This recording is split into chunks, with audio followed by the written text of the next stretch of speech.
When I lived in Oregon, I worked IT for the community college. I wasn't getting out until 9 to 10 p.m. by myself. It was a normal day like any other. By the time I left work, it was pitch black and the thick underbrush made it even harder to see. This will be important later. I drove through town and got to the highway from Lincoln City to Corvallis, a long stretch of empty road running 1 hour through forest. After 45 minutes, I reached the hill that split into 2 lanes on each side. As I accelerated in my tiny lawnmower of a car, I noticed something moving by the guardrail. Okay, I thought, it's a deer. No big deal. Just slow down and avoid the cute little bugger. I was extra careful because that thick underbrush made both sides of the road deep wells of blackness, hiding any critters ready to leap out. Then I saw feet. If you're from Oregon, you know the homeless situation is abysmal. It wouldn't be strange to see someone hitchhiking, but it was definitely out of place this late at night. I decelerated to about 65 from 70 plus, watching the white shoes walking up the road. By the time I realized those were legs and shoes, the man darted in front of my Nissan. I thought it was a suicide attempt. I slammed on the brakes, sliding sideways into the opposite lane at 60 mph, while the man ran in front of me, relentlessly. All I could see was his red plaid shirt and his body hitting the hood. When I stopped, he was leaning on the hood, staring at me. The primal fear I felt was like nothing I'd ever known. My high beams couldn't even pierce what he was. It was like a void. Then in an instant, he vanished. Gone. I was breathless, shaking, sure I'd just killed someone. I sat sideways in the opposite lane, breathing heavily. Then I screamed and floored the accelerator to get out of there. I called my husband, screaming and crying that I killed a man, but he disappeared and I didn't know what was happening. I left the scene, I know, illegal. By the time I got home, 30 minutes later, I was still shaking. I found his name and searched Facebook. The first profile was a memorial. His photo, he wore a red plaid shirt. I returned a few weeks later. At the same area, where my skid marks were, was a guardrail. Tied to it was a moldy child's toy, a rabbit. Something is deeply, deeply haunted about that highway. I'm just glad there wasn't anyone in the oncoming lane, or I too would be trapped there, along with that man, whoever he was. I have a haunted house in SC. It's an old plantation house that is abandoned now, but we still own it. One time we heard something jump off of a bed upstairs and footsteps right after. Like a dog, but the only dog in the house was right next to my feet. This sound repeated every 10-ish minutes for at least an hour. Only after I checked the room did the sound stop. Another time I was home alone and heard a loud crash, like something got smashed. I ran to the dining room where I heard the noise, and the giant painting above the fireplace was on the ground, very broken. However, the giant nail holding the painting in place was still there, at an upward angle. The string to the painting was still intact. The only way that painting would have fallen is if something picked it up and smashed it. I then thought there was someone in the house, so I called the cops. This giant ex-football SC trooper showed up, tough as nails kind of guy. He searched the house with me, had his gun drawn, and was visibly shaking. He dropped his gun twice, shaking. He left shortly after not finding anyone, and floored it out of the driveway. Another time I was lying in bed sick, and there is a closet with an old door handle. It's also really hard to open. It had a giant latch and the wood door grinds against the floor. So here I am, in bed, and the handle starts turning. The door opens, just a crack, but it opened. I'd cow, but it fucking happened. I ignored it and went to bed, thinking it was a dream, and I was just sick dreaming. You know how those dreams can get crazy? Well, I wasn't dreaming, because when I woke up, boom, it was still open. The next day, still in bed sick, I remember vividly my right hand trying to strangle me. I know that sounds crazy, but I was choking myself and I couldn't stop. I had to use my left hand to stop myself. Eventually, I regained control of my right hand, but I never forgot what happened. Same room, same bedroom, it was the master bedroom. Another time I remember seeing a young girl walk the halls. She was wearing a blue dress and had blonde hair. She never did anything to me, didn't scare me, she was just there. She disappeared after walking into the green room, a room with green walls. This house has like 5 living rooms. There is also a graveyard next to the property. Over time the land was sold off, so we don't actually own the graveyard. In the graveyard there are graves going back to the 1700s, and there is a grave of a baby. Definitely the original owners of the house. We also got shot at by a crazy neighbor one 4th of July. His name was Willie. Why do I know this? He came to our front porch one time, shirtless, to introduce himself. He had a giant scar on his back. He asked us to make sure to put away the lawnmower because people might try to steal it. The lawnmower was on the other side of the property, hidden. The only way he could have known we had one was if he was wandering our property. Anyways, he shot at us, barely missing my brother in the head. Willie's house burned down shortly after, with him in it. We had already had multiple instances of haunting in the apartment. The bathroom was the center of it. You could pull the shower curtain shut, leave the room for a couple of seconds, and the curtain would be open a few inches. Didn't matter how long you left, 10 minutes, an entire day, 3 seconds. That fucking curtain wouldn't stay closed. I have two friends that are lightning rods for weird shit. They both saw the same thing. A teen girl, pale except for her hair, sitting and clutching her legs, rocking back and forth in the tub. The apartment was situated at the bottom of a hill, so the back side of it was underground. There was a door in the breezeway that led to what we Alabamians call a crawl space, even if it's large enough to stand in. In the crawl space, you could see the back walls of my apartment, as well as the apartment across the hall. Both of them just smooth drywall, until you got to where that fucking bathroom would be. There, the drywall was ripped and torn. The only other important thing about the crawl space is that it was ventilated by a gap on a far wall, covered with a standard slotted vent cover. It was maybe 7 feet up the wall, from the inside. I promise I'm getting to the creepy shit. So we take our time, and toward the end of the month I was packing up our closet, which shared a wall with the haunted bathroom. My fiancé was packing up the master bathroom closet, which shared the perpendicular wall with the haunted bathroom. From the outside, the vent was a few inches above the ground. When we decided to move, the new place offered a free month. You could take it up front or spread it out over the lease. We took it up front, overlapping it with the end of our lease at the old place. This gave us a nice easy month to leisurely move. It's dark and oppressive in the apartment. This is nothing new, situated semi-subterranean. One doesn't expect a lot of light, but it's not just dark, it's pushing down on our shoulders, drawing our eyes to the floor. A crunch, then, as something stabs into the corner of the walls, from the side of the bathroom. It drags down, sounding like nothing so much as claws rending through plaster, scratching deeply as if trying to get to us both. I froze. So did she, babe?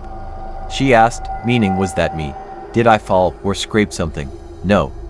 And we fled, as the sound of a kettle whistle came from nowhere, the pitch growing higher and higher. I heard an angry shriek that wasn't Laura.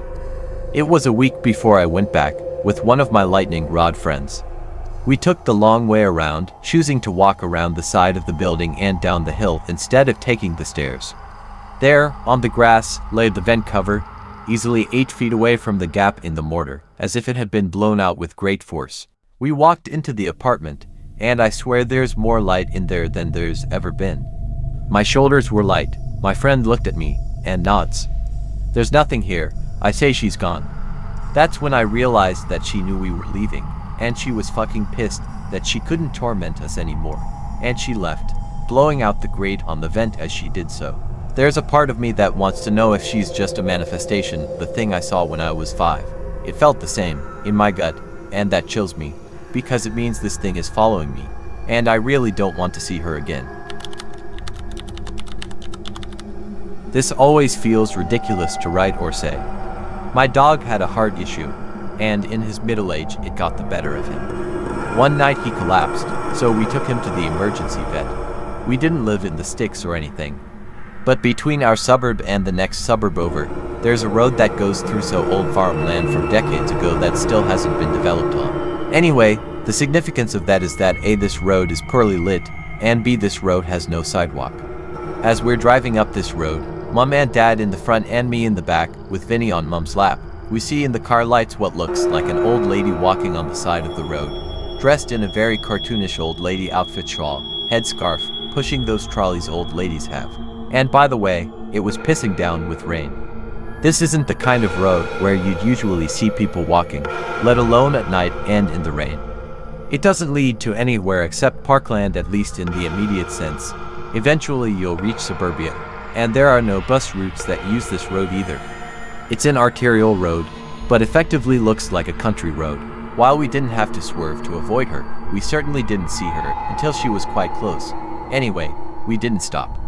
Maybe that wasn't very charitable, but we were caught by surprise and on our way somewhere important with a sick dog. But after we drove past her at like 80 kilometers per hour, the speed limit of this road, Vinny looked at Mom, then Dad, then me, and he just seemed at peace. It was odd, because usually he was the kind of Jack Russell that couldn't sit still, which is what killed him, ultimately. And because she gave us such a shock by just being where she was at that time of night, I did look out the back window to see if she was there, but I couldn't see her. However, that could have just as easily been because it was nighttime. The road is poorly lit, and we were driving away from her at 80 kilometers per hour. Fast forward and we get to the emergency vet, still a 15-minute drive from where we passed the old lady on the road. Vinny is taken in to stay overnight to be monitored, and we decide to go home after having been at the vet for maybe an hour or 90 minutes. 5 minutes after we arrive home, we get a phone call telling us Vinny saw a cat, got excited and had a heart attack. My beautiful dog had passed away. Anyway, the odd thing that struck me was that the random old lady probably could have walked from where she was to the vet between the time we saw her and the time we got the call that Vinny had died. So in my head, I've always wondered if she was some sort of psychopath who was walking to meet Vinny and take him to wherever dead dogs might go. I don't buy into this sort of stuff and aren't religious either. The truth is, she was probably just an old lady who was walking on the road late at night and in the rain, for God knows what reason. But nonetheless, that's the facts of it. But the acceptance of the situation that Vinny seemed to exhibit right after we passed her weirded me out a bit. I'm sure it's just me trying to make nice stories to lessen the blow of the loss, as so many do with afterlife concepts. But even so, I'll never truly know until it's my own turn to die. Let's put it this way though, when my following dog Spot passed away, on the way to the vet I was on the lookout for ferrymen disguised as old ladies, come to take my treasured dog away from me and break my heart all over again. No matter how much you tell yourself that the supernatural isn't real, you just can't shake your own lived experiences of it, even if they are, probably, just figments. Told doctor, aunt has old house, see dead relative. When I was about 7, I visited my aunt's house during the summer in Columbus, Ohio. It's been passed down through family since it's been built. It has this old barn across the pond that's been leaning since 1930. Before the barn was being used for old boats and bass food, it was a blacksmith workshop built sometime around 1870 to 80. I was with my sister, who is just a bit older, and we ran around the lake to the old barn just ahead of my father and aunt. As I round the trees to the barn, my aunt hollers, "Don't play in the barn. There's copperheads and spiders." I look up to the transom window. I see a man, looked about 30. He almost looks like he's peering out with a big smile. Without really thinking, I yelled, "Hey, what are you doing in there? You're gonna get bit." I look back to tell my aunt and dad, but can just barely see them rounding the corner. I looked to my sister, and we both looked back to the barn, and the man was gone. The ladder and walkway were firewood years ago anyway, from what I heard, so there's no way someone could be up there. I ran to the barn just like I was told not to and ran right just up to the door and looked in, but it was silent. Not a breeze. Every single hair stood up on my arms, neck, and back. It had to have been around 90 and like walking through a wet blanket out there. But when I stepped one foot in that barn and I was frozen. I wasn't scared, as I didn't even know what just happened, but I was confused, as was my sister.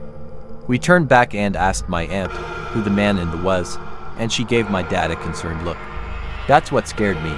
We walked around and didn't see anyone, so we headed back to the house. Just until a couple of years ago, I was doing some research on my family history, and my uncle was brought an old safe that was held by a family friend. No one in the family knew it existed, not even the family that held it in their basement for who knows how long.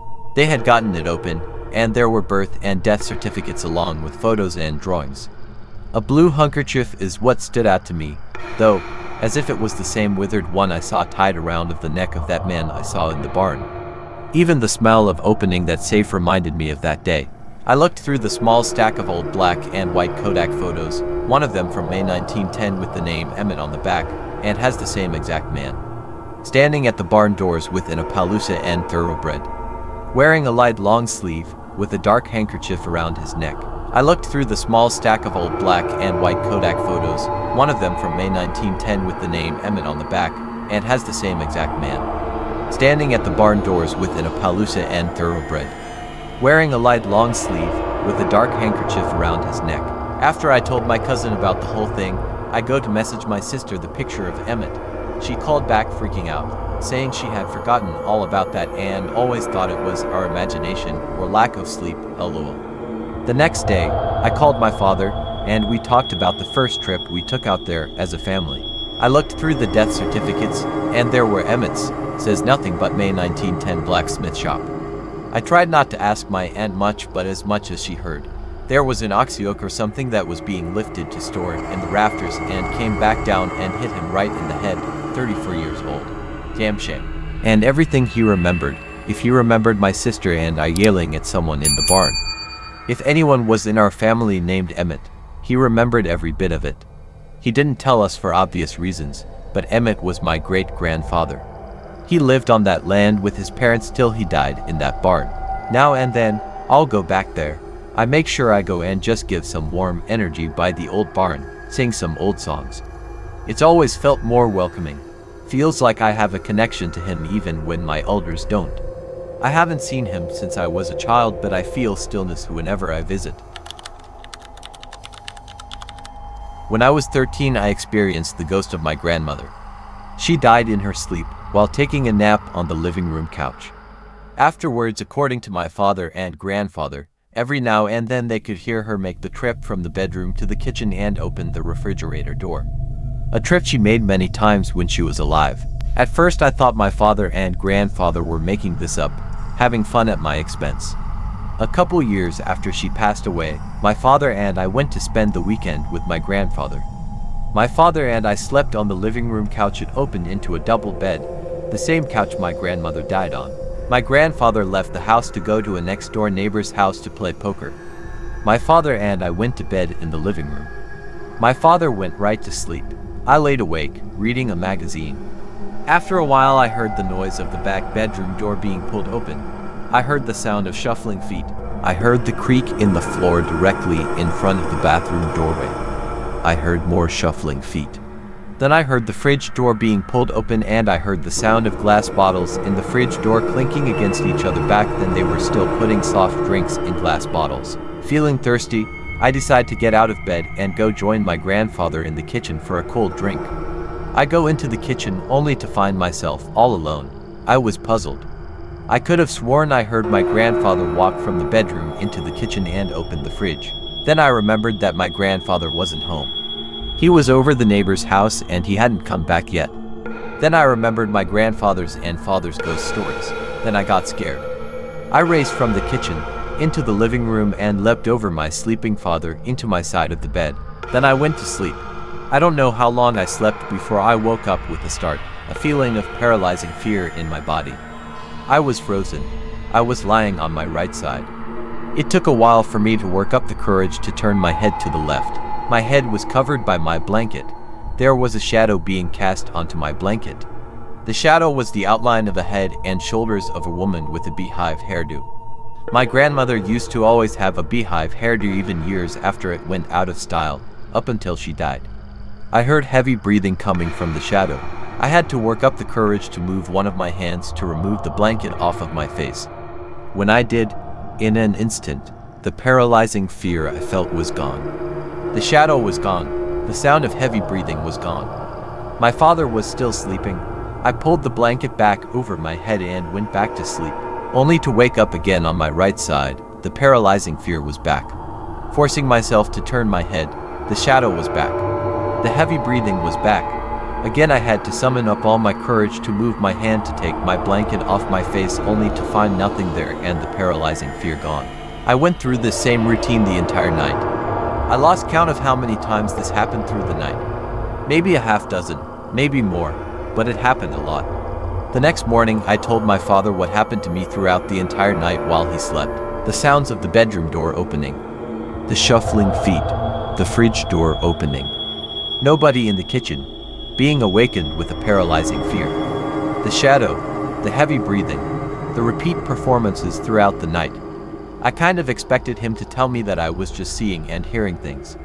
But instead he smiled and exclaimed, "That was Grandma."